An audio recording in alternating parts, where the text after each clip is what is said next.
मेरी कंपनी में एक मैनेजर है और उससे मैंने कहा है कि जिस हिसाब से कंपनी के नेट प्रॉफिट बढ़ेंगे तुम्हारी कमीशन भी उसी हिसाब से बढ़ेगी। तो मैंने क्या किया, नेट प्रॉफिट पे बोल दिया कि तुम्हें 10% का कमीशन मिले। तो मैनेजर अब ज़्यादा अच्छे से काम करेगा क्योंकि वो चाहता है कि उसे ज़्यादा कमीशन मिले।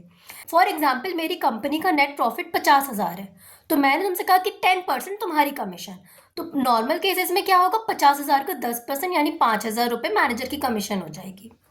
बट मैंने मैनेजर को बोला इस बार कि तुम्हारी कमीशन उतनी होएगी जितने की नेट प्रॉफिट बचेगा तुम्हें कमीशन देने के बाद। अब ध्यान से सुनना, प्रॉफिट आफ्टर चार्जिंग सच कमीशन अगर हमें दिया है, मतलब मैं लॉजिक बता रही हूँ, ठीक है।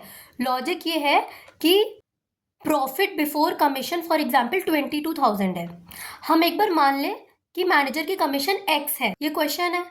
तो अगर मैनेजर की कमीशन x है और प्रॉफिट हमारा 22,000 है, तो कमीशन देने के बाद प्रॉफिट कितना हुआ, प्रॉफिट हुआ 22,000 माइनस x, ठीक है।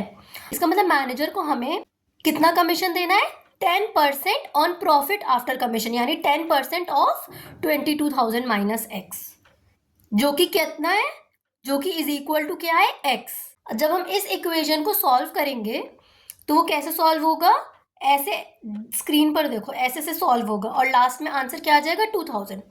इसका एक ऑल्टरनेटिव तरीका है जो कि रटने वाला है, वो याद कर लो कि जितना भी प्रॉफिट बिफोर कमीशन है 22,000 उसको लिखा, जितना रेट क्वेश्चन में दिया है वो लिखा, और उसी रेट को नीचे 100 में भी ऐड कर दिया। इसको भी सॉल्व करोगे तो भी आ जाएगा 2000। समझ में आया?